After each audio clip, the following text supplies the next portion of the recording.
네, 안녕하세요. 주식공장 가족 여러분. 오늘장 성공투자하고 계신가요? 주식공장 박혜연입니다. 자, 오늘장 그래도 힘을 내주면서요. 빨간불 계속해서 켜내고 있는 모습이죠. 코스피, 코스닥 모두 상승 흐름을 나타내고 있습니다. 코스피는 계속해서 3,150선을 넘어서면서 1%까지도 올라가려는 힘을 내주고 있고요. 코스닥 같은 경우는 1% 넘어서면서 964포인트 선 거래를 하고 있는 모습입니다.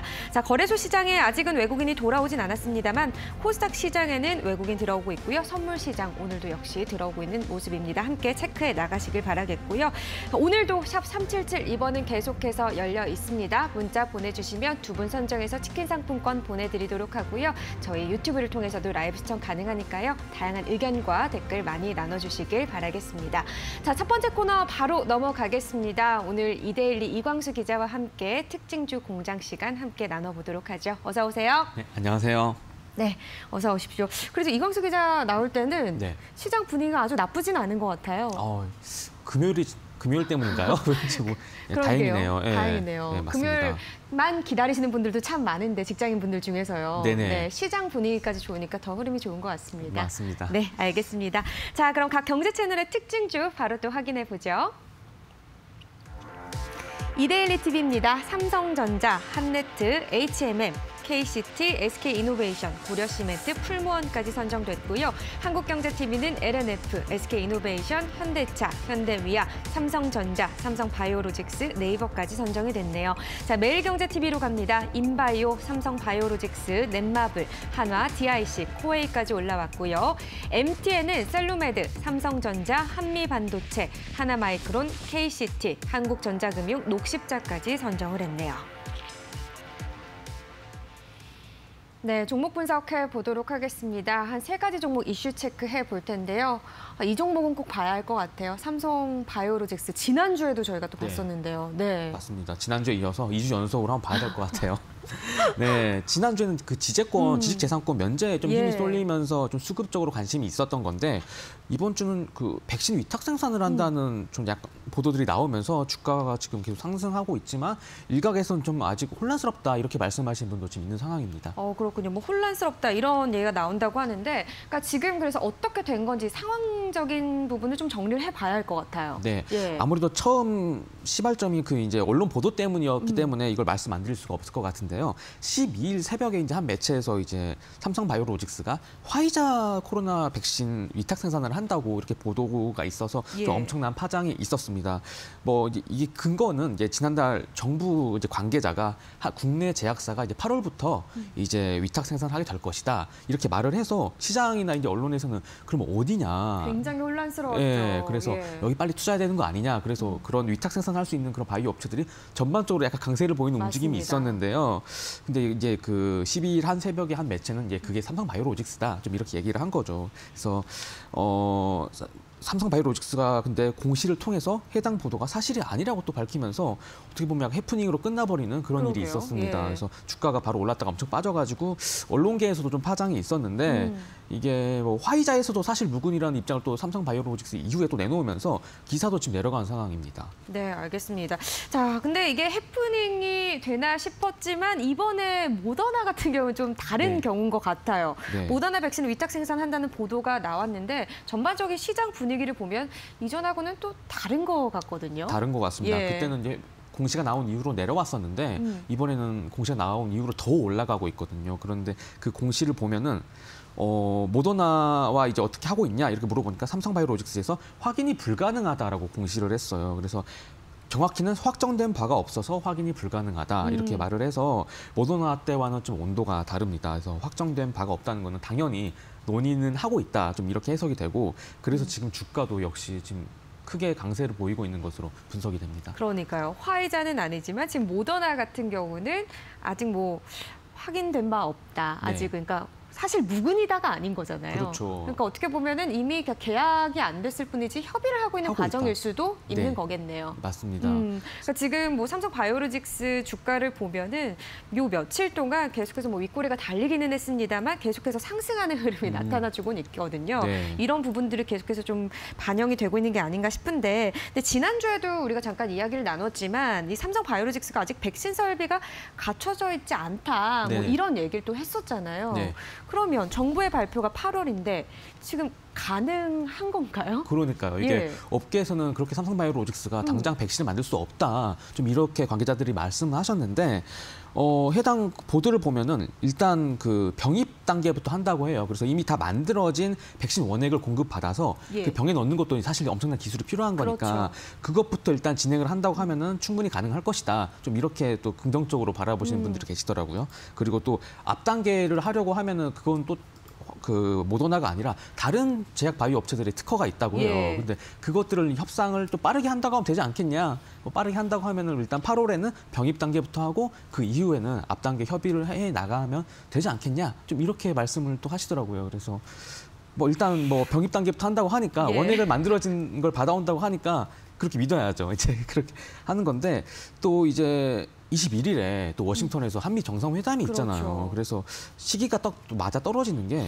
제가 그냥 저 개인적인 생각이지만은 이제 청와대에서는 이제 주된 논제가 그 백신 파트너십이라고 얘기를 했어요. 그런데 예. 또 미국에서는 워낙 또 반도체가 부족하니까 그거 가지고 이제 삼성전자 자꾸 부르고 있잖아요. 그래서 아무래도 이제 한국에는 이제 백신 위탁 생산을 주고 삼성전자가 미국에 대규모 투자를 하는 좀 이렇게 서로 약간 윈윈하는 그런 그림을 만들려고 지금 이렇게 나오지 않나 좀 이런 생각을 해봅니다. 네, 그러니까 결국은 그동안 정부에서 이런 발언들이 나오면서 뭐 계속해서 저희가 언급을 했습니다만 도대체 어떤 기업이냐 네네. 말이 많았었잖아요. 그러니까 어느 정도 이제 뭐 국내 대량 생산 윤곽이 서서히 잡히고 있는 것 같다는 생각은 드는데 그래도 일단은 협의가 진행 중인 거지 확정이 된 건 아니어서 네, 계속 맞습니다. 지켜볼 필요는 있는 있습니다. 거겠죠. 네. 근데 한간에서 또 이런 얘기도 있더라고요. 주시 녹십자 뭐 다른 제약 바이오 주들도 바이오사들도 생산이 가능할 수도 있다. 네네. 뭐 이런 얘기는 끊임없이 나오던데 이런 부분들에 대해서 좀 들으신 바나 취재한 바는 없으신가요? 네, 아무래도 한 곳에서만 이렇게 주기보다는 예. 이렇게 나눠서 물량을 이렇게 줄 수도 있고 아무래도 그런 차원 가능성이 있는 거죠. 그래서 녹십자 같은 경우에도 뭐 MSCI 지수도 편입된 것도 있지만 예. 이런 가능성이 여전히 있기 때문에 기대감은 아직 시장에는 깔려 있는 것 같아요. 시장에는 깔려 있다. 알겠습니다. 뭐 일단은 삼성 바이오로직스로 글로벌 백신 기지가 될 수 있을 것인가? 뭐 이런 또 네. 이슈들이 나오고 있으니까요. 함께 또 지켜보도록 하죠. 오늘 삼성 바이오로직스가요 4.85% 오르고 있습니다. 뭐 한 6%까지도 오르기도 했었는데 지금 네. 현재 상황은 90만 원은 넘어서 있습니다. 함께 체크하시고요. 자, 다음 종목 넘어갈게요. 네, 다음 종목 HMM입니다. HM의 이 네. 종목도 정말 요즘 핫해요. 네, 예. 올해 들어 정말 많이 오르는 종목인데 이걸 보면 또 이렇게 박탈감 느끼는 분들 많으실 것 같아요. 그런데 좀 시총이 이제 커지면서 MSCI 지수에 이제 편입이 돼서 좀 관련해서 설명드리기 위해서 선정했습니다. 네, 그러니까 모건 스탠리 캐피털 인터내셔널이 우리 시간으로 그러니까 12일이었죠? 그러니까 네. 어제 MSCI 한국지수 정기 변경을 하면서 뭐 HMM도 들어갔고요, 하이브도 들어갔고요, 뭐 SKC 녹십자까지 편입을 했는데 사실 이 의미에 대해서 좀 짚고 넘어가긴 해야 할 것 같아요. 네. 어떤 의미로 볼 수 있을까요? 네, 이게 뭔가 편입됐다고 하니까 좋은 것 같은데 하시는 분들 계실 텐데 이게 MSCI 지수가 이제 그 모건 스탠리 캐피털 인터내셔널이 전 세계에서 가장 큰 주식 관련 지수 제공 업체입니다. 그래서 이 지수를 기반으로 이제 자산 운용사들이 뭐 ETF와 같은 이런 파생 상품을 설계를 하는 겁니다. 예. 그래서 이 MSCI 지수가 1년에 4번 정도 변경이 되는데요. 이 시가총액이랑 유동 시가총액 이를 기준으로 새로 편입을 하거나 대신 편입하면 어떤 다른 종목은 시총이 작아졌으니까 그걸 또 편출하는 그런 것들을 방식을 진행을 하는데요. 또 해외 투자자들이 이렇게 아시아 이머징 마켓에 투자를 할 때 그 개별 종목을 스터디해서 한다기보다는 이렇게 MSCI 지수를 사들이는 방법으로 이렇게 투자를 하거든요. 그래서 예. HMM이 이 MSCI 지수에 편입이 된다고 하면은 그 해외 패시브 자금이 그대로 유입이 된다. 그렇기 때문에 주가에 긍정적으로 작용할 수 있다. 이런 분석이 나오고요. 이번 지수 편입으로 HMM에 약 4,700억 원 정도의 돈이 들어온다. 좀 이렇게 분석이 되고 있고요. 반대로 이제 편출되는 종목은 그대로 돈이 빠져나가는 거니까 그 기관 투자자 중에서는 이렇게 MSCI 지수 편입 편출만으로도 이렇게 그거를 매수 트레이딩에 활용하시는 분들이 있거든요. 그래서 물론 MSCI 지수에 편입된다고 해서 무조건 오르는 건 아니지만 단기에 그 전체적으로 보면은 그래도 항상 올라왔다는 식으로 좀 이용을 해서 트레이딩에 활용하시는 기관도 있다 보니 그 개인 투자자분들도 좀 활용하면 좋을 것 같습니다. 네, 알겠습니다. 이런 지수에 대한 이야기를 좀 전반적으로 나누고 있는데 HMM 같은 경우 사실 뭐 미운오리 새끼라고 불렸던 네네. 경우들도 있었는데 지금은 맞습니다. 정말 백조가 된 게 아닌가라는 생각이 들어요. 그러니까 실적 기대감도 또 있습니다. 이번에 영업이 흑자가 전망된다고 하던데 네, 어떻게 보고 있는 건가요? 네, 맞습니다. 막 우리 세금 다 들어갔더니 계속 적자다. 이거 항상 이렇게 돈만 주는 게 맞냐? 막 이런 식으로 얘기 많았었잖아요. 예. 그런데 뭐 실적이 좀 좋아지고 있어요. 그래서 FM 가이드 자료를 보면은 올해 1분기 이제 증권가 전망 평균치를 보면 연결 기준으로 매출은 2조 4,200억 원 정도 되고 있고 영업이익이 9,600억 원 정도가 전망이 되고 있습니다. 예. 이게 영업이익 같은 경우에는 작년 1분기까지는 계속 적자였거든요. 지금 흑자 전환인데 이렇게 큰 흑자 전환을 하니까 굉장히 주가가 흐름을 좋게 보이고 있는 거고요. 이게 코로나19 때문에 이제 글로벌 물동량이 줄어들 것이다라고 해서 이제 해운사들이 공급을 줄였는데 사실 물동량이 줄지 않았잖아요. 예. 그래서 지금 뭐 반도체도 부족한 건데. 그렇죠. 근데 HMM이 미리 이제 컨테이너 선들을 좀 주문을 했는데 마침 타이밍 좋게 그걸 또 받을 때가 된 거예요. 그래서 오히려 HMM은 공급을 늘릴 수가 있고 다른 데는 줄였으니까 상대적으로 실적 성장세가 더 가팔랐다 이런 분석이 나오고 있고 올해 1분기 실적은 뭐 예상대로 이렇게 좋을 것이다 지금 이렇게 전망되고 있습니다. 네, 알겠습니다. 어쨌든 실적에 대해서는 좀 호실적이 예상이 되고 있지만 또 한간에서는 이제 재무구조 안정화까지는 조금 시간이 또 걸릴 수도 네. 있다 이런 시각도 있기는 있더라고요. 어쨌든 뭐 미운오리 새끼에서 백조로 변모는 했습니다만 계속해서 지켜나갈 수 있을지 네. 또 저희가 함께 지켜봐야겠네요. 자, 오늘 장에서 HMM 같은 경우는 혼조세 흐름입니다. 현재는 약보합권으로 전환이 된 상황이네요. 또 함께 챙겨가세요. 자, 마지막 종목 넘어가겠습니다. 네, 마지막 종목 네이버입니다. 워낙 잘 아시는 종목일 텐데 사업 영역을 이제 공격적으로 확대하고 있는 것에 좀 포인트를 주면 좋지 않을까 좀 이런 생각이 듭니다. 네, 이 자회사 네이버가 파이낸셜, 뭐 네이버 페이 등으로 금융시장에 또 진출을 했는데 이번에는 디지털 화폐 플랫폼 시장에도 진출한다는 소식이 들리고 있어요. 사실 근데 요즘 네이버 주가가 그렇게 네. 좋지만은 않거든요. 네, 예. 맞습니다. 예. 그동안 너무 많이 올랐다고 생각해서 좀 많이 파나? 좀 이런 생각이 들기도 하는데요. 일단 뭐 이것저것 사업 영역을 확대하는 소식은 계속 나오고는 있습니다. 근데 이번에는 그 디지털 화폐 플랫폼 시장에 진출을 하겠다 좀 이런 네. 얘기를 했는데 이게 한국은행이 진행을 하는 CBDC라고 이제 디지털 화폐가 있는데 여기에 이제 모의 실험에 참여하겠다. 그래서 관련된 준비팀을 발족을 했다. 예. 좀 이런 소식이에요. 그래서 이 한국은행의 CBDC는 이제 가상 환경에서 이런 CBDC를 제조하고 발행하고 뭐 유통하고 뭐 폐기하는 정도의 일련의 과정인데 네이버가 이제 참여를 해서 일단 정부와 같이 사업을 한다고 하는 측면에서 좀 긍정적으로 보여지고 있고 뭐 앞서 말씀드렸다시피 뭐 웹소설 웹툰 업체 와패드 인수하고 뭐 하이브와 지분 맞교환하고 신세계화도 하고 등등등 이렇게 사업 영역을 확대한다는 측면에서는 중장기적으로는 굉장히 좀 긍정적이지 않나 좀 이런 생각이 듭니다. 네, 지금 CBDC 이야기를 하셨는데 이 CBDC, 그러니까 디지털 화폐가 암호화폐랑 같은 거 아니냐 이렇게 또 혼돈하시는 분들이 계시거든요. 네네, 사실은 맞습니다. 다른 부분이잖아요. 이걸 좀 맞습니다. 명확히 해야 합니다. 이걸 알아야 나중에 투자하실 때도 분명히 잘 활용을 하실 수 있기 때문에 네. 이런 부분 구체적으로 설명 부탁드릴게요. 네, 맞습니다. 이제 개인 투자자분들 중에서 뭐 네이버가 드디어 암호화폐 하는구나. 그러니까요. 야, 사자. 막 이렇게 하시는 분들 계시던데 이게 비슷한 것도 있고 전혀 다른 측면도 있거든요. 일단 예. 이게 그 중앙은행이 발행하는 디지털 화폐이기 때문에 민간에서 이제 발행되는 비트코인 같은 암호화폐랑은 전혀 다른 것이죠. 그래서 이제 핀테크가 이제 발전을 하면서 이제 전통적인 은행 시스템 변화가 필요하다는 게 그 전 세계 중앙은행의 지금 컨센서스거든요. 그래서 요즘 현금 소지하시는 분들 많이 없잖아요. 그래서 그쵸. 이 비현금화 현상이라고 하는데 이게 지금 지속이 되면서 이 중앙은행의 그 좀 그립감이 낮아질 수 있다. 그래서 이제 디지털 화폐를 이제 만들어야 된다 이런 목소리가 계속 나오고 있거든요.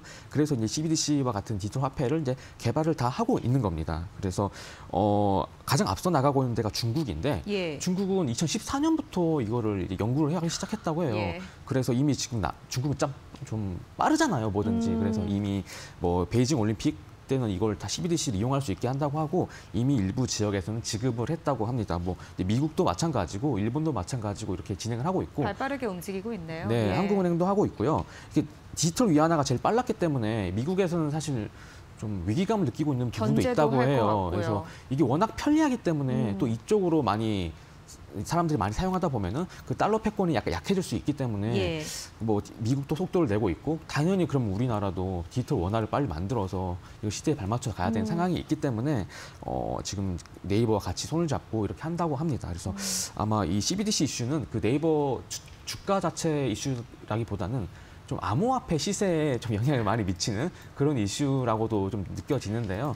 이게 그쵸. 예, 암호화폐 투자자 하시는 분들은 이 CBDC를 이제 중앙은행이 발행을 하니까 앞으로 이 비트코인 같은 거는 이제 무용 지물이 될 것이다라고 보시는 분도 있고, 또 다른 분들은 이렇게 디지털 화폐를 중앙은행이 용인하게 되는 것이니까 예. 비트코인 더 간다, 좀 이렇게 더 사자 이렇게 하시는 분도 계셔서 이거는 뭐 사실 뭐 연구진이나 이런 학계에서도 의견이 다른 부분이어서 각자가 선택하기 따라 달려 있는 것 같습니다. 그러니까 제 정보를 많이 좀 수집을 하는 게 중요할 것 같은데 아직까지는 이게 좀 어떻게 보면 격변기라는 상황이 들어요. 그러니까 시대의 흐름에 따라서 화폐도 변화를 하고 있는 거고 종이화폐가 발행이 되다가 이제 말씀하신 것처럼 지갑에 현금 잘 안 가시고 다니거든요. 네네, 맞습니다. 그러다 보니 디지털 화폐 얘기가 나오는 거고 뭐 구분을 굳이 명확하게 짓자면 중앙은행에서 발행을 하는 화폐냐, 디지털 화폐냐, 아니면 민간에서 발행을 하는 화폐냐에 따라 이제 암호화폐와 이게 구분 지어지는 것 같습니다. 네. 말씀하신 것처럼 어떤 흐름이 될지는 저희가 조금 더 계속해서 흐름을 봐야겠네요. 무조건적으로 나쁘다 좋다 이야기할 수 있는 부분은 아직까지는 아니니까요. 알 수 없을 것 같습니다. 알겠습니다. 시장에 미치는 영향 또 지켜보도록 하죠. 이렇게 세 가지 종목 이슈 체크해봤습니다. 오늘도 고맙습니다. 네, 감사합니다. 네, 저희는 계속해서 김민수 대표와 함께 오후장 전략 세워보도록 하겠습니다. 저희가 드린 투자 정보 잘 활용하시길 바라겠고요. 시청자분들의 판단은 시청자분들의 몫이라는 거 다시 한번 강조드립니다.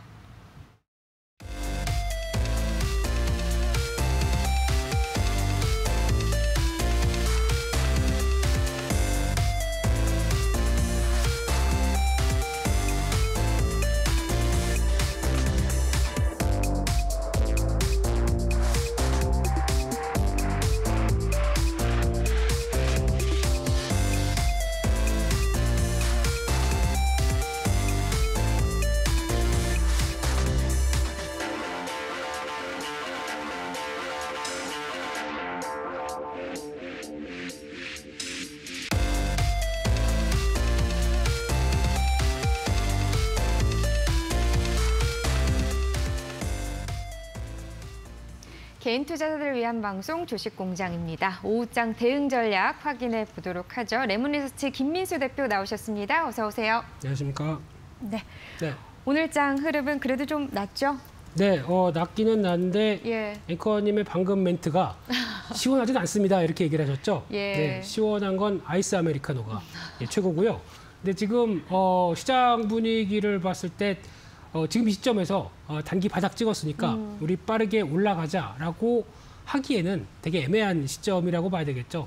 그런 쪽에서 특히 이제 혹시나 수급이나 그나마 좀 숨통이 트인다라고 하면 모르겠는데 수급도 영 그렇습니다. 그러게요. 네, 여전히 외국인들 특히 최근에 외국인들 동향을 쭉 보다 보니까 참 또 억울한 게 외국인들 매도 뭐 1조, 2조 이렇게 나오는 가운데 그중에 공매도가 거의 뭐 30~40% 차지하고 있다라고 하게 되면 좀 짜증나죠. 이러려고 공매도 시행했나라는 쪽에 부담이 계속 나오다 보니까 이런 부분들이 일단 시장에 대한 압박은 여전히 나오고 있다는 쪽으로 바라봐야 될 것 같고요. 그런 쪽에서 아마 한 5월 달부터 5월 달에서 다음 달 6월 달 FOMC 전까지는 예. 이런 어떤 시장의 변동성은 계속 살아서 아마 확답을 받기 전까지는 또 연준이 어떤 식의 스탠스를 보여주겠다라고 하는 확답을 받기 전까지는 계속 변동성과 출렁임은 나올 수밖에 없는 게 지금의 한계가 아닐까. 그래서 보통 그런 얘기 있었죠. 지나고 나니까 sell in May 뭐 이런 얘기들. 예, 이게 stay in May. 예, 그게 좀 어느 정도 맞는 얘기가 아니냐. 그렇다고 뭐 셀링이. 네. 다 팔란 얘기는 아니겠지만 그만큼 어느 정도 시장에 대해서 좀 준비를 해라라고 했었던 얘기들이 지금 와 보니까 또 마음에 와닿는 그런 상황이 아닌가 싶기 때문에 격언이 틀린 건 없는 것 같습니다. 네, 알겠습니다. 항상 시장이든 주식이든 그런 것 같아요. 지나고 나면 늘 이랬어야 하는데 라고 후회를 하죠. 껄껄 시리즈라고 그러죠. 네. 아우 그때 팔 걸. 아우 작년에 살 걸. 뭐 이런 이거만 조심해야 되겠죠. 근데 네, 그래도 공부나 대비를 안 해놓고 맞이하는 것보다는 어느 정도 대비를 하고 또 맞이하는 거랑 또 큰 차이가 있으니까요. 근데 네. 말씀하신 것처럼 바닥을 딛고 상승한다는 흐름이기보다는 어찌 됐든 약간의 조정 국면은 더 있을 수 있다라고 보시는 거군요. 네. 네, 알겠습니다. 코스피, 코스닥 흐름 전반적으로 짚어봤고 특징주들은 어떻게 보세요? 네, 오늘도 종목별로는 이것저것 막 많이 움직입니다. 그리고 또 이제 오늘까지 아마 실적 발표가 또 중요한 대부분 기업들이 하다 보니까 오늘 장 마감 후 또 여러 가지 종목들에 대한 동향들 나오는 거 또 챙겨 보셔야 될 것 같고요.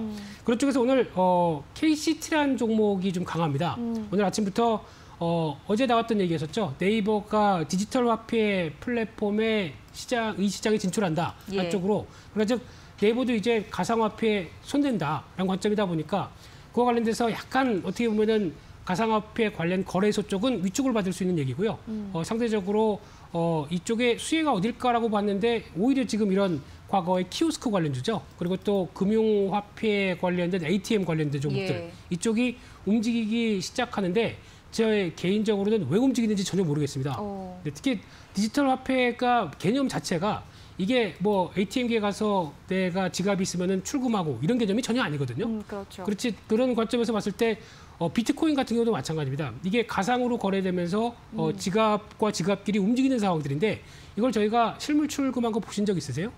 전혀 없습니다. 저희 이미지상으로는 B자에서 금색으로 이렇게 많이 예, 보이는데 예. 출금되는 게 전혀 아닙니다. 가상으로만 움직이면서 어떤 화폐의 가치를 추정하면서 예. 가상 자산에 대한 움직임이기 때문에 이게 이와 관련된 ATM기가 여기서 수혜를 받는다고 움직이는 거는 솔직히 말이 안 됩니다. 그렇기 때문에 이거는 테마 쪽에서도 그냥 기대감만으로 움직이는 테마다라고 네. 접근하는 게 더 맞지 않을까 생각되고 있고요. 조금 있다가 한국은행 쪽에서도 디지털 화폐 얘기 나오고 이번에 TF팀 들어가서 또 얘기가 많이 나오고 있죠. 예. 이런 쪽에 또 기사가 나오기 시작할 때마다 움직일 수 있는 섹터인데 매매를 하신다고 하더라도 이런 직접 수혜는 아니다라는 관점 쪽으로 바라보는 게 더 맞을 것 같고요. 특히 이 회사 같은 경우 순이익이 10억대 정도 왔다 갔다 하는 정도로 나오는 것 같은데 시총이 1,500억입니다. 비싸죠. 그렇기 때문에 추격 매수는 안 하셨으면 하는 바람입니다. 네, 알겠습니다. 추격 매수는 안 했으면 좋겠다라는 조언까지 주셨는데 오늘 KCT 같은 경우는 17% 넘게 급등을 좀 하고 있어요. 8,470원인데 어찌 됐든 디지털 화폐, 암호화폐 좀 전에 저희가 이광수 기자랑 이야기는 했습니다만 네. 이 시장에 있어서는 지금 이렇다 저렇다 얘기할 거는 아닌 것 같아요. 그죠? 그렇죠. 이렇다 저렇다 하는 얘기는 마스크 형님이나 얘기하실 거고요. 저희는 그냥 바라만 보고 있는 상황들인데 솔직히 요즘에 얘기가 참 많죠. 네, 마스크 형님은 마스크나 끼셨으면 좋겠습니다. 네. 얘기를 너무 막 하시는 것 같아서 네. 거기다가 지금 나오고 있는 이런 어떤 가상화폐의 변동성을 더 키운다라고 하게 되면 의도와는 좀 다른 상황이 아닐까 싶어서 그냥 저는 솔직히 지금 시점에서는 관심이 별로 없습니다. 네, 알겠습니다. 어쨌든 그냥 시장에 대한 흐름 정도를 알아두시는 그런 부분에서 신경을 써주시면 좋을 것 같네요. 추격 매수는 좀 조심하시기 바랄게요. KCT 알아봤고 두 번째 종목 보겠습니다. 네, 어제까지 뜨거웠던 쪽이 음식료 섹터였습니다. 근데 오늘은 하루 만에 다 반락이 나오고 있는 상황들이고요. 그중에 하나 CJ 제일제당 같은 경우는 그래도 어떤 낙폭이 크지 않은데 예. 어제 많이 움직였던 풀무원 같은 경우는 지금 벌써 한 7%대 어제 상승했던 부분을 다 반납하는 현상이 나오고 있는데요. 그만큼 단기적으로 급등했다라는 부담감과 함께 특히 오늘 원자재 가격들이 유가부터 모두 다 좀 고점에서 꺾이다 보니까 곡물 가격들도 옥수수를 비롯해서 대두 모두 다 한 4, 5%대 하락세가 이어지는 상황들이었죠. 그러다 보니까 이런 약세 때문에 주가가 영향을 받았다라고 보여지고 있는데 여기서 또 면밀하게 살펴봐야 될 부분들은 지난번에도 음식료 업종을 말씀드릴 때 그런 얘기를 했습니다. 음식료 업종의 곡물 가격들이 강하게 움직이다가 오히려 약간 하향하는 그래서 하향 안정세가 들어올 때가 음식료 업종의 수익성은 더 좋아집니다. 왜냐하면 계속 올라가다 보니까 그에 따라서 가격은 인상시켰는데 제품 가격은 인상했는데 오히려 곡물 가격들이 올라가다 꺾입니다. 그럼 이 스프레드가 더 벌어지죠. 그렇겠네요. 그런 관점에서 오히려 음식료 업종의 수익은 더 커질 수가 있는 국면이기 때문에 이런 부분들에 대한 미세한 흐름들은 지금 오히려 어떤 주가가 단기 급등 때문에 하락했다라고 하게 되면 조정을 또 노릴 수도 있겠다라고 바라보는 게 더 맞지 않을까 싶고요. 근데 여기서 중요한 거는 그만큼의 실적 관련된 베이스를 충분히 끌고 갈 수 있겠느냐. 그러니까 즉 가격을 충분히 인상을 해서 이 부분을 어느 정도 성과를 내고 있느냐에 따라서 차이가 클 수가 있습니다. 근데 지금 풀무원 같은 경우는 그를 충분히 끌고 간다고 봐야 되겠죠.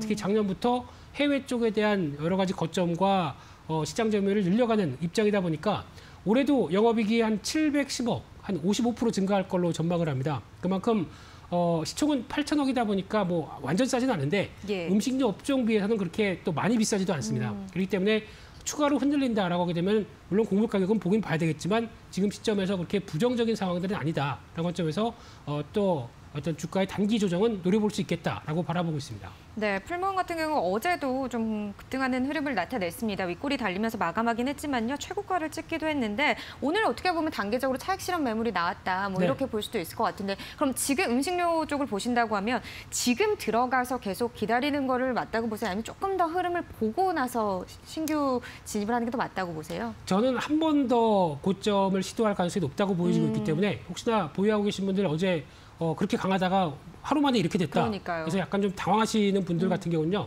너무 또 거기 따라가지 마시고 요즘 풀무원에서 맛있는 라면 많이 나왔죠. 이거 한 그릇 하시면서 좀 마음을 달래시는 게 어떨까. 홍라면인가요?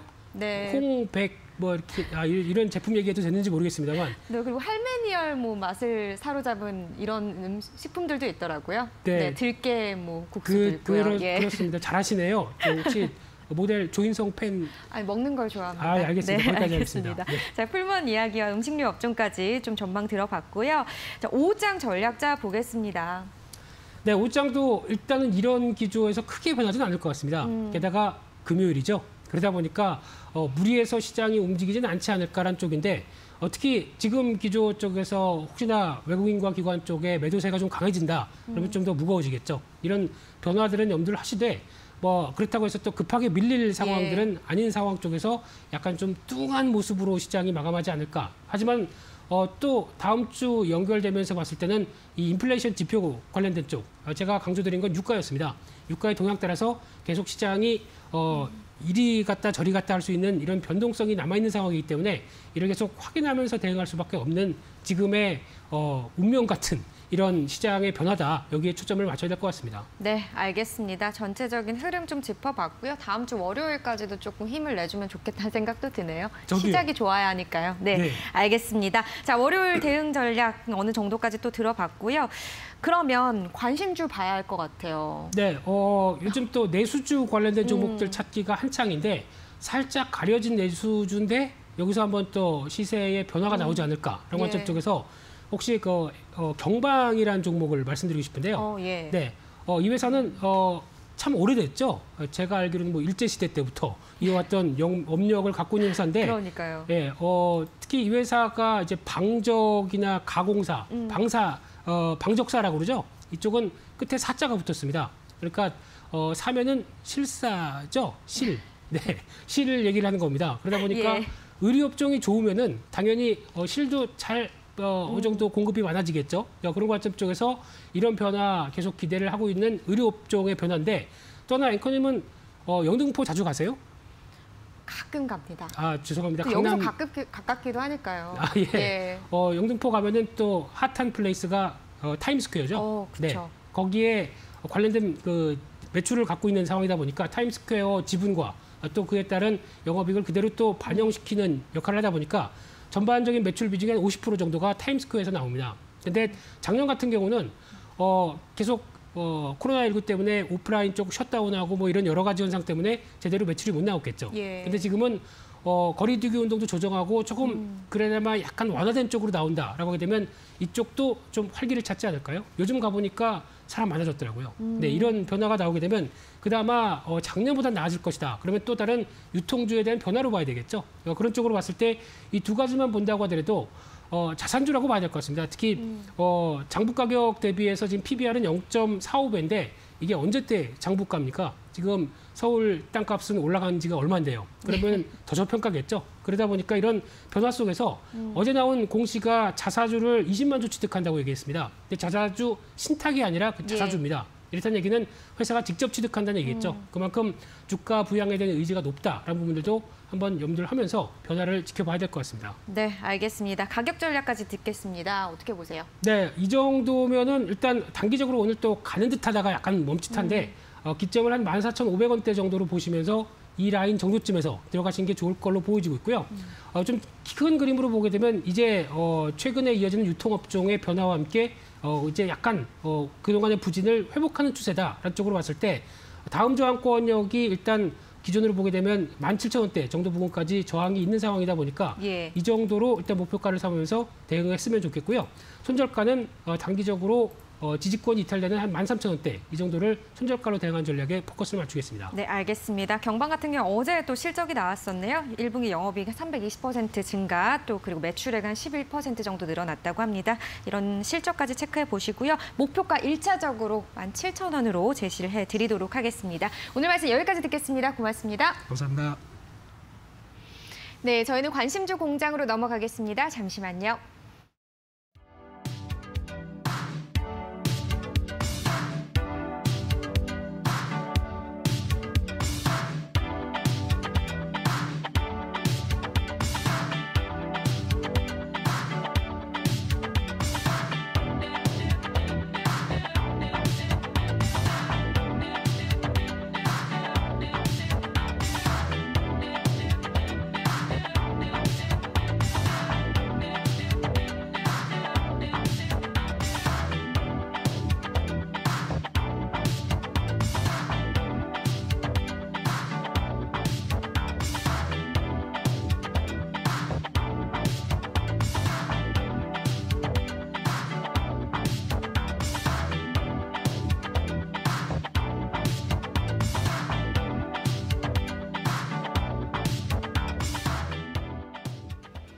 네, 1시 30분 지나가고 있습니다. 관심주 공장으로 넘어왔고요. 오늘 이 시간은 벤자민 투자연구소 신일섭 소장과 함께하겠습니다. 어서 오세요.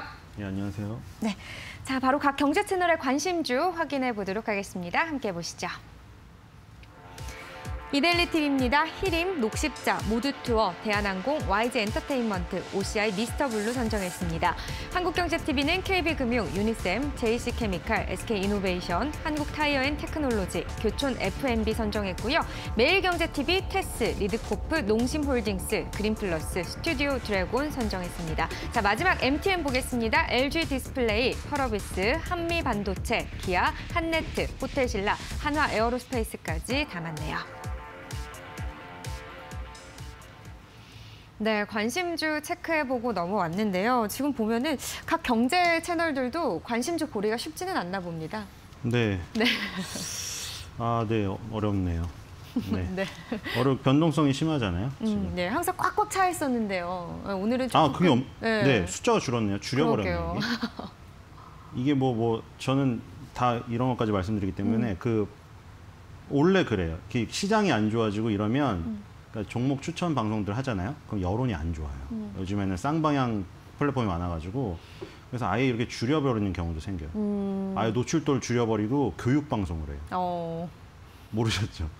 그렇군요. 왜냐면 그게 안 좋을 수가 있어요. 잘 될 때는 막 아무거나 던져도 잘 되니까 오히려 더 던져가지고 흥행을 시켜야 되는데 이렇게 막 변동성 심하고 안 좋잖아요. 그러면 던지는 족족 깨지기 때문에 그래서 저도 앵커님 얘기하시고 나서 보니까 이렇게 됐네요. 그리고 좀 이상한 게 MTN이 지금 바뀌어서 그런지 항상 MTN이 개수가 적었거든요.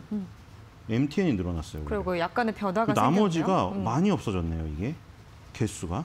네. 제가 뭐 정확히 이것까지는 분석을 안 해봤지만 네. 각 코너에서 종목 추천의 숫자를 줄였던가 아니면 해당 코너가 아예 없었을 수도 있다. 네. 자, 종목 숫자가 그러면 확 줄은 건 맞네요. 그러게요. 약간 그런 보이네요, 분위기인데 그렇게. 이 중에서 새 종목 고르시기도 쉽지 않으셨을 것 같은데 어떤 종목 그냥 골라오셨나요? 저는 다 여행이랑 이쪽으로 일단 그러니까 이게 처음에 이게 밑에서 많이 올랐거든요. 예. 많이 올랐는데 그때 이제 다들 그러니까 저도 긴가민가해서 사실 이게 아니 아무 실적이 없는데 저게 오르는 게 예. 그러니까 저는 사실 시장을 믿는 편이라 예를 들어 9.11 테러도 시장은 미리 알고 있었고 뭐 예. 그런 저는 성향이라 그러니까 시장이 이게 올렸다는 건 아무 이유 없이 그냥 완전 무슨 조그만 개별주 말고 만약에 업종 내 모든 종목이 오른다면 그거는 시장이 미스터 마켓이라는 가상의 존재가 판단을 해서 올려줬기 때문에 정당한 거다라고 저도 생각을 그렇게 하거든요. 예. 근데 이제 워낙에 또 반대편에서는 아니 지금 여행주가 어떻게 여행을 가는 사람이 없는데 저렇게 오르는 게 비정상적인 거라고 그냥 유동성이 넘쳐서 그렇게 하는 거라고. 근데 지금 그 단계가 넘어섰거든요. 예. 그러니까 뭐냐면 밑에서 한 번 올라온 레벨업 단계가 넘어섰어요. 지금 상장된 게 5개 있는 것 같거든요. 하나투어, 모두투어, 그리고 노랑풍선, 참 좋은 여행, 레드캡 투어가 있거든요. 근데 이게 밑단에서 일단 다 올라왔어요. 2020년 말부터 한 단계가 다 업그레이드 됐어요. 그러니까 예를 들어 지금 오늘 제가 한 모두 투어를 보면은 2020년 10월 달에는 이게 12,000원짜리였는데 지금 24,000원이거든요. 예. 딱 2배가 올랐어요, 지금. 근데 이게 뭐를 말씀드리려고 하냐면 이게 모두 투어가 2배 정도 오른 수준까지 올랐는데 오히려 2배, 그러니까 불확실성을 넘어서 그걸 뛰어드신 분들은 그 큰 성과를 거둔 거 맞아요. 그 축하드려요. 근데 이제는 그 여행업에 대해 불신을 가지셨던 분들까지도 왠지 2배가 올랐지만 저는 더 오히려 안전한 구간이 아닌가. 오히려 한 번 더 뛰어오를 예. 수 있는 여지가 있다. 물론 밑에서 용감하게 그거를 예. 이기고 들어가신 분들은 수익 실현하고 나오셔도 충분해요. 근데 이제 이거를 이제 2배 오른 거를 들어가야 되냐 말아야 되냐 하고 고민하시는 신규 매수자 입장에서도 저는 이제는 이 여행업이 최소한이라고 하면 좀 용감하지 않나? 그러니까 파산의 위험은 끝난 것 같아요. 파산의 위험은 없는 것 같아요. 이제 모두 다. 왜냐하면 파산의 위험이 있었다면 이미 다 주가는 망가져야 돼요. 예, 예. 이게 안 망가졌어요. 안 망가져서 그래서 여행주를 봐도 좋을 것 같아요. 그 뭐 트래블 버블 얘기 나오고 그러니까 트래블 버블이라는 거는 그 허가된 국가끼리는 이제 백신 맞으면 여행할 예. 수 있게 해준다. 뭐 그거고 뭐 쫙 적어놨지만 뭐 이스라엘 같은 경우는 이제 접종률이 높으니까 7월달 가면 개발이라고 했네요. 제가. 개별 여행객까지 허용할 방침이라고 지금 나와 있는데 저희도 개발이라고 돼 있네요. 개별 네. 여행객에 제가 오타가 됐나 봐요. 그래서 개별 여행객들까지 된다. 그러니까 이게 어떻게든 지금 뚫리는 게 하나씩 나타나고 있기 때문에 실적이 확 좋아지진 않더라도 지금 완전히 꽉 막혀 있던 게 그냥 기대감이죠. 그러니까 네. 실적이 나중에 따라오더라도 주가가 먼저 움직일 가능성이 있어서 좀 해볼만 하지 않나, 베팅 해볼만 하지 않나. 네, 예전에는 보이지 않는 기대감이었다면 지금은 그래도 어느 정도로 윤곽이 조금씩은 그래도 드러나고 있는 단계인 것 같다 이런 말씀이신 거죠? 지금 네. 한 1% 오르고 있거든요. 24,000원대. 네. 그럼 신규 매수도 가능하다고 보세요? 괜찮은 것 같아요. 뭐 이거 적극적으로 이걸 막 포트에 50%의 비중을 담기는 좀 그런데 개인적으로는. 그러면 한 1차적인 목표가는 어느 정도까지 봐볼까요? 일단은 저기 3만 원 선까지는 3만 원 근처, 3만 원 딱 3만 원이라는 얘기 아니라 3만 원 근처 있죠. 3자 보이기 전에. 선까지? 3자 보이기 전에. 알겠습니다. 마디지수 때에 저항대가 있기 때문에 29,000원 막 이럴 때 있죠. 네. 그때까지는 좀 한번 나올 것 같기도 해요. 아직 있다. 알겠습니다. 모두 투어 알아봤고 두 번째 종목은 어떤 두 번째는 종목일까요? 호텔 신라입니다. 호텔 그래서 신라. 이것도 단계가 있는데 예. 자 여행은 떠나야지만 수익이 나. 떠나야 돼요 밖으로. 근데 그게 막혔잖아요. 근데 이제 중국 내에서 예를 들어 온라인으로 의류를 판다던가 화장품을 판다던가 네. 요거는 막혀도 가능한 거잖아요. 똑같이 코로나19로 피해주라도. 네. 그리고 그 중간에 있는 거는 면세점. 그러니까 의류 화장품은 온라인으로 팔 수 있으니까 가장 먼저 살아났고 면세점도 그 따이공들이 위험을 감수하고 2주간 자가격리 겪으면서도 한국 상품을 팔아서 이윤이 남을 것 같다 하는 애들이 들어와서 지금 면세점 앞에서 새벽에 잠자고 있거든요. 오픈 전에 예. 텐트 치고 자고 있어요. 제가 봤어요. 아, 보셨어요? 신세계 강남 면세점 앞에서 오. 새벽 3시부터 거기서 자고 있더라고요. 텐트에다가. 그래서 그게 뚫려서 면세점에 지금 실적이 좋게 나온다. 그리고 이제 최종적으로 그 여행이에요. 여행. 예. 이게 단계가 있어서 가장 좀 내가 좀 보수적이라고 하는 사람은 의류 화장품을 먼저 하면 되고 중국 관련. 그다음에 호텔 신라 같은 면세점 업체. 그다음 이제 가장 개방적이신 분들, 진보적이신 분들, 여행주 하시면 이렇게 될 것 같아요. 일단 국내 시내 면세점에 소형 따이공이 증가했다. 이게 뭐냐면 따이공이 보따리상인데 예. 대형 업체가 있고 소형 업체가 있어요. 근데 대형 업체는 아무래도 수수료 많이 줘야겠죠. 그러니까 호텔 신라 입장에서 그거예요. 대형 업체에서 관광객을 끌어다가 막 면세점에 넣어줘요. 그러면 그만큼 넣어줬으니까 호텔 신라에서 감사합니다 하고 돈을 줘야 될 거 아니에요. 수수료를. 근데 대형 업체일수록 수수료가 비싸요. 소형 업체는 수수료가 싸요. 그래서 호텔 신라가 쥐어짜기로 지금 자린고비를 해야 되니까 쥐어짜기로 소형 따이공의 비중을 넓혀가지고 그 수수료를 줄였어요. 지금. 네. 관광객을 확 끌어당길 수는 없으니까. 면세 그- 쪽에 또 1분기 깜짝 그 실적이 절약, 나오고 예, 했죠. 그렇죠. 그 예. 절약에서 이게 나온 거예요. 지금 실적이. 절약에서 영업 흑자가 나온 거예요. 네. 절약을 쥐어짜가지고. 그러니까 쥐어짜서 어쨌든 흑자를 만들었기 때문에 이제는 쥐어짜서 버티고 있으면 이게 좀만 뚫리면 여기서 이제 확 올라갈 수가 있는 거죠. 쥐어짜가지고 비용을 네. 절약해놨기 때문에. 지금 호텔 신라 같은 경우 9만 원 선은 회복을 했습니다만 오늘 장에서는 좀 반락을 하긴 했어요. 상승하다가 9만 3천 원대인데 그럼 목표가는 어디까지 보세요? 호텔 신라의 좋은 점은 떨어져도 워낙에 등치가 큰 업체이기 때문에 떨어져도 이렇게 1% 인해서 떨어지는 거고 올라도 뭐 한 3, 4%니까 그런 변동성의 부담, 뭐 호텔 신라가 10% 오르고 10% 빠지는 거는 거의 볼 수가 없어요. 코로나19나 금융위기 때나 이럴 때나 네. 보죠. 그래서 천천히 움직이기 때문에 뭐 떨어져도 살짝 부담이 없고요. 이것도 10만 원이라는 그 6자리 가기 전까지 있죠. 일단은. 그게 항상 마디 지수 때. 한 99,000원 5자리에서 6자리 바뀔 예. 때. 우리도 똑같아요. 우리 9수라고 얘기하는데 뭐 그건 좀 점 같지만 19살에서 20살 될 때 이럴 때 뭔가 변곡점을 겪잖아요. 예. 똑같아요. 알겠습니다. 10만 원 가기 전에 98,000원, 9,000원 요 정도? 98,000원, 9,000원까지. 일단은 그 정도까지. 네, 굿자 숫자 보일 때까지로 정해 보도록 하죠. 자, 다음 종목은요? 네, 하나 에어로스페이스입니다. 이거는 지금 사실 하나 에어로스페이스가 그 당시에 가장 안 움직여서 지금 오르는 감도 있지 않나 싶어요. 예. 우주항공주가 다른 것들은 완전히 날아갔다가 예를 들어 가장 많이 날아간 AP 위성을 보면요. AP 위성이 그 당시에 제일 많이 갔거든요. 그러니까 한때 뭐 초반만 해도 좀 2월 얘기가 달에 많이 나왔었는데 123.94%가 갔어요. AP 위성이. 지금은 신성장주가 조금 그렇죠. 성장주가 예. 지금 금리가 인상되면서 떨어지는 이 AP 위성도 지지부진하죠. 위에서 급락을 했잖아요. 근데 하나 에어로스페이스는 그때 별로 오르지가 않았어요. 뭐 이것도 63% 올랐는데 AP 위성에 비하면 턱없이 안 올랐어요. 예. 반밖에. 그래서 오히려 그 안 올랐던 부분 때문에 위치 에너지 때문에 먼저 조금 반등을 하는 게 아닌가. 이러다가 이제 AP 위성이나 그때 잘 나갔던 것들이 또 어느 정도 이격을 축소하면 같이 가는 시점에서는 또 강하게 갈 수가 있겠죠. 그러니까 하나 에어로스페이스 같은 게 호텔 신라 같은 거예요. 얘도 덩치가 엄청 크고 무겁기 때문에 네. AP 위성 같은 소형주랑은 다른 느낌으로 움직여요. 오히려 이런 걸 좋아하실 수도 있죠. 변동성이 적은 걸 좋아하시는 분들은. 그래서 어쨌든 하나그룹이 지금 이제 선정을 했어요. 우리가 삼성은 반도체로 완전 나갔고요. 네. 삼성이 방산을 한화에 판 거예요. 한화에. 그래서 맨날 한화 다이너마이트 타선이라고 하죠. 그게 한국 화약이에요. 그리고 LG는 이제 저기로 갔고 가전이라던가 뭐 이쪽으로 갔고 LG화학 예. 배터리로 갔고 한화는 방산으로 우주로 이쪽으로 완전 밀어붙였어요. 그래서 하나 에어로스페이스가 그 방산의 중점이에요. 이게 발사체 엔진을 제조할 수 있는 기술을 네. 갖고 있기 때문에 그래서 UAM이라고 도심 그 드론 만드는데 엔진도 하나 에어로스페이스가 만들 확률이 높고 나중에 그 뭐 누리호나 이런 거 발사할 때도 누리호인가요? 뭔가 정확하지 않은데 네네. 10월 달에 발사를 해요. 거기서도 하나 에어로스페이스의 그런 어떤 능력이 발휘되지 않을까 이런 생각이 듭니다. 지금 굉장히 그 저점에 있기 때문에 이 120개월선에 4개월 동안 막혀 있거든요. 요것만 뚫어내면 5만 원 선까지도 가능하다. 알겠습니다. 5만 원 선까지 1차적인 목표가 제시를 또 해드려보도록 하고요. 관심주 넘어갈게요. 네, 콜마 BNH입니다. 네, 콜마 콜마 BNH가 BNH. 안 갔어요. 자, 여기서 제일 잘 간 게 뉴트리가 오늘도 날라갔거든요. 이게 제가 김사랑 씨만 조금 더 좋아했어도 저도 뉴트리에 관심을 가졌었는데 저 뉴트리 관심 김희선 씨를 많이 좋아해서 가지지 않으셨었나요? 뉴트리 쪽에 관심 가지셨었잖아요. 김희선 씨를 좋아하는 바람에 네. 김사랑 씨를 더 좋아했었어야 되는데 예, 뉴트리가 저렇게 날아갔잖아요. 자, 근데 콜마 BNH가 안 가고 있다는 거. 이게 키높이 맞추기를 어느 정도 할 거라는 거. 일단 중국 건기식 시장하고 연관이 깊어요. 콜마 BNH는 애텀이라는 토종 다단계를 이용해서 보통 하고 있거든요. 예.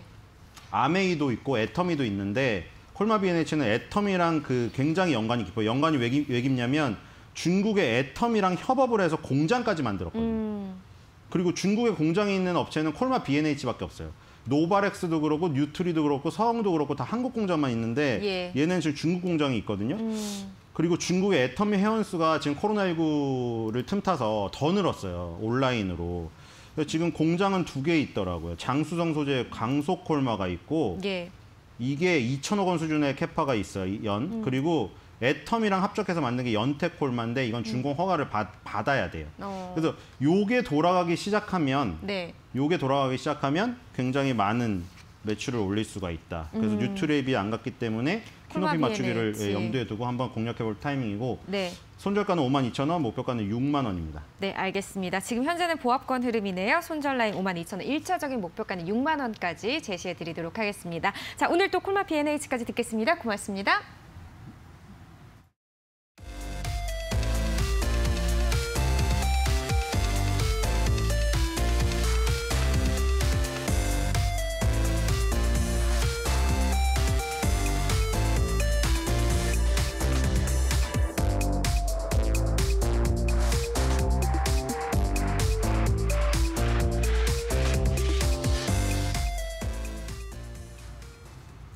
네, 이데일리 시황센터에서 오늘 장 체크해 보도록 하겠습니다. 우리 양시장 먼저 볼 텐데요. 인플레이션 우려가 어느 정도 희석이 됐다고 봐도 무방하겠습니다. 이 반가운 나흘 만에 반등이 나왔는데 코스피는 0.7%의 오름세를 보여주면서 3,146선을 지나가고 있고요. 코스닥도 1%대 견조한 오름세를 보여주고 있습니다. 962선을 지나가고 있네요. 그럼 수급도 보겠습니다. 네, 오늘 수급에서도 긍정적인 부분들이 체크가 됩니다. 여전히 외국인과 기관은 팔고 있긴 한데요. 이 기관이 매도 물량을 줄여간다는 점은 긍정적으로 보셔도 좋을 것 같습니다. 근데 연기금이 매수로 돌아온 상태고요. 외국인은 4일째 조 단위의 매도가 나왔는데 오늘도 자리를 비우고 있습니다. 3,400억 원의 매도 우위가 집계되고요. 개인이 4거래일째 사고 있습니다. 그럼 코스닥 보겠습니다. 네, 오늘 수급에서 가장 괄목할 만한 부분이라면 외국인의 매수 전환이 있겠습니다. 7거래일 만에 돌아왔고요. 전반적으로 물량이 많지 않다는 점 체크하시면 좋을 것 같습니다. 개인이 현재 매수 물량을 급격하게 줄이면서 현재 관망하는 모습이 포착이 되고요. 기관은 여전히 팝니다. 428억 원의 매도 우위가 집계되고 있습니다. 그럼 오늘 장 특징 좀 보겠습니다. 네, 오늘 장에서 시세를 분출하고 있는 테마들인데요. 오늘 모더나 관련주가 제일 좋습니다. 위탁 생산에 대한 이야기 계속 나오고 있습니다. 삼성 바이오로직스에서 화이자는 즉각적으로 부인한 반면 모더나에 대해서는 아직 확정된 바가 없다고 다소 애매한 반응을 보였는데요. 업계에서는 사실상 협상이 진행 중이라고 보고 있습니다. 이에 따라 삼성 바이오로직스 어제 이어서 오늘도 한번 신고가를 기록했습니다. 오늘 90만 원 선에 안착할 수 있을지 여부를 좀 보셔야겠고요. 4%대 오름세를 보여주면서 90만 8천 원을 지나가고 있습니다. 이 서린바이오도 오늘 신고가를 기록했고요. 전반적으로 콜드체인 관련주의 움직임 상당히 좋습니다. 그다음 테마 보도록 하겠습니다. 네, 네이버가 디지털 화폐 플랫폼 시장에 뛰어든다는 보도가 나왔습니다. 한국은행과 손을 잡고 중앙은행의 디지털 화폐 사업에 뛰어든다는 소식인데요. 이 커머스와 콘텐츠에 이어서 이 분야를 차세대 성장 동력으로 삼겠다고 밝혔습니다. 오늘 관련주들에 있어서 외국인의 매수세가 전반적으로 유입된다는 점이 특징이고요. 현재 KCT가 흐름이 제일 좋습니다. 오늘 고점 27%까지 나왔고요. 외국인의 매수가 4거래일째 이어지고 있습니다. 16%의 오름세를 보여주면서 8,410원을 지나가고 있고요. 전반적으로 빨간불이 켜져 있습니다. 그다음 테마 보겠습니다. 네, 오늘 장에서 강하게 올라오는 만큼 안 다룰 수가 없겠죠. 이재명 관련주들이 상당히 좋습니다. 이 한국갤럽의 조사 결과가 나왔는데 이재명 지사가 대권주자 가상 양자 대결에서 윤석열 전 총장을 앞선다는 결과입니다. 이재명 지사가 앞선 것은 이번이 또 처음이라고 하는데요. 하지만 종목에 대한 외국인들의 시각을 좀 다소 엇갈리고 있습니다. 네, 오늘 보시면 카스와 오리엔트 바이오, 수산 INT에는 외국인의 매수세가 들어오고 있고요. 이 오리엔트 전공과 동신건설에는 외국인이 파는 흐름이 포착이 되고 있습니다. 특히 카스를 좀 눈여겨보시면 좋을 것 같아요. 인맥 관련주로 묶이면서 오늘 상한가에 안착을 했습니다. 3,315원을 지나가고 있고요. 오리엔트 전공의 시세도 상당히 좋습니다. 12%의 오름세 1,185원을 지나가고 있습니다. 네, 지금까지 시장 상황 전해드렸고요. 캐스터 박혜미였습니다. 네, 박혜연의 힐링타임 시간입니다. 오늘 소개해드릴 작품은 오금표 작가의 기다리는 시간이란 작품입니다. 이 오금표 작가는 지나간 추억들의 순간들을 미니멀한 표현 방법으로 나타내는 작가인데요. 그림의 배경에는 각기 다른 크기의 동그란 점들이 찍혀 있고요. 그리고 그림 한가운데에는 한 소녀가 줄 위에 꽃을 들고 누군가를 기다리고 있죠. 이 누군가를 기다리는 그 설레고 또 초조하기도 한 시간을 소녀와 줄, 꽃으로 표현을 해냈습니다.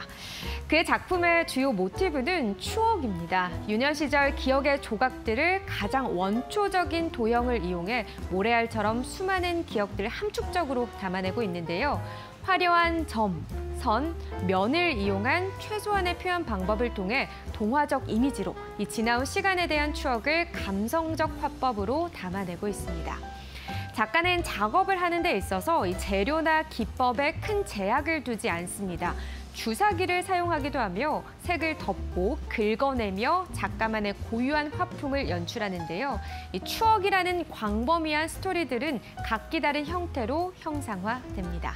이 작가가 만들어낸 추억의 형상들은 이렇게 사람으로 연출되기도 하고요. 또 지금 보시면 가방, 고양이, 물병 등으로 표현되기도 합니다. 가방 안에 고양이도 있고요. 물병 안에 사람이 그려져 있기도 하죠. 작가는 이렇게 말했습니다. 바닷가 해변에서 느껴지는 모래 알갱이들. 나는 셀 수 없이 많은 점들이 좋다. 수많은 모래 알갱이는 인간이 성장하면서 겪는 많은 기억 중 하나이며 추억일 수 있다. 그리고 그 많은 기억 중에 손을 모래를 펼쳐 기억을 담듯이 화면 속의 하나의 이야기를 말하고 싶다. 자, 그의 작품 의도처럼 제한적인 최소한의 형태로 담기는 작가의 유년 시절 속 스토리들은 보이지 않는 기억의 순간들을 떠올리게 하고요. 또 관람자에게 내재되어 있던 추억의 향수를 불러일으키며 내적 감정을 자극하기도 합니다. 그의 작품을 하나하나 보고 있으면 어느새 입가에 미소가 지어지곤 하는데요. 만약 여러분들이 이 캔버스 안에 여러분들의 추억을 담는다면 어떤 형태로 담고 싶으신가요? 자, 지금까지 박혜연의 힐링타임 시간이었고요. 이번 주말도 아름다운 추억을 담는 즐거운 시간 보내시길 바라고 저희는 다음 주 월요일 1시에 다시 찾아뵙겠습니다. 오늘도 고맙습니다.